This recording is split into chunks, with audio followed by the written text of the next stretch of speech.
সাকিব ভাইয়ের প্লেকাটা আনছি কিন্তু পুলিশ আর আনসার তারা আমরা চিপাই নিয়ে এটাকে গিয়া হচ্ছে সাকিবের প্লেকাটা আমাদেরকে দিয়ে দেন। বর্তমানে জিম্বাবুয়ে হইতেছে অস্ট্রেলিয়া আর বাংলাদেশ হইতেছে জিম্বাবুয়ে। আস্তে আস্তে কি বাংলাদেশ অল আউট হয়ে গেছে। আমরা মনে সব থেকে বেশি দুঃখ করি তার যে আমরা সাকিব আর লিটন ভাইয়ের প্লেকাটা আনছি কিন্তু সাকিব ভাইয়ের প্লেকাটা আনছি কিন্তু পুলিশ আর আনসার তারা আমরা চিপাই নিয়ে এটাকে গিয়া হচ্ছে সাকিবের প্লেকাটা আমাদেরকে দিয়ে দেন। কিন্তু ভাই এটা কি সাকিব ভাই আমরা ভালোবাসি, আমরা তো সাকিবের প্লেকাটা আনতেই পারি।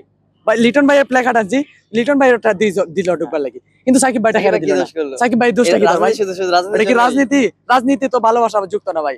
ভালোবাসা অনলি ভালোবাসা। রাজনীতির জায়গায়, খেলার জায়গায়, ভালোবাসার জায়গায়। আমরা সাকিব ভাই এই জায়গা থেকে ভালোবাসি। আমরা সাকিব ভাই থেকে ভালোবাসি। খুব মিস করছি সাকিব ভাই। আজকে দর্শক এত খারাপ কেন?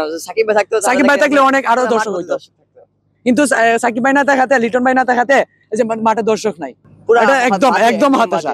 সব লর্ড নিয়ে আমরা খেলাতেছি, সব লর্ড নিয়ে। আজকে মোটামুটি যাই করে কিন্তু মুশফিকুরের পারফরম্যান্স একবারে বাজে। আপনার পরে মাহমুদ হাসান জয় বাজে। আরো সিলেকশন চেঞ্জ আনতে হবে আর বাংলাদেশের। হ্যাঁ আমরা ভালো করতো আর আমরা একটু শান্তি পাইতাম, খেলা দেখে আমরা মজা পাইতাম, এটাই অনেক। বর্তমানে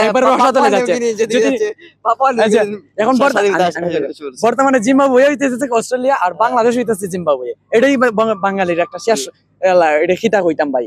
আমরা সিলেটের গর্ব যেমন তেমন। ব্যান কারণে ব্যাটিং খুব ভালো হয়েছে। নাইট রানার বোলিং মেইন আমার আসার মেইন কারণ নাইট রানার বোলিং দেখা। আমি এরকম আশা করেছিলাম না, বাংলাদেশের ব্যাটিং দেবো বলে এসেছি। আস্তে আস্তে কি বাংলাদেশ অল আউট হয়ে গেছে। এটা খুবই ব্যাপারটা আসলে অনেকটুকুই হতাশার। আমরা যখন বাড়ি থেকে রওনা দিয়েছিলাম তখন 7 উইকেট ছিল। আস্তে আস্তে দেখি যে জিম্বাবুয়ে ব্যাটিং এ নেমে গেছে। না আসলে এমন আশা ছিল না, যেহেতু বিপক্ষ টিমটা জিম্বাবুয়ে আর হোম গ্রাউন্ডে খেলা, এরকম আশা করি না।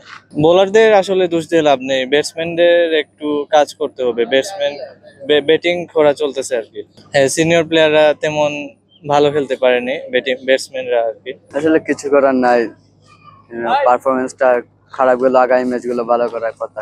বাংলাদেশের ব্যাটিং তো এখন আমি দেখি না। এখন জিম্বাবুয়ের ওপেনিং গুলো ভালো করছে, যেমন ব্রেন কারান সে খুব ভালো করছে। দেশ জুড়ে তোলপাড় ওয়ালটন ফ্রিজ কিনে আপনিও হয়ে যেতে পারেন মিলেনিয়ার।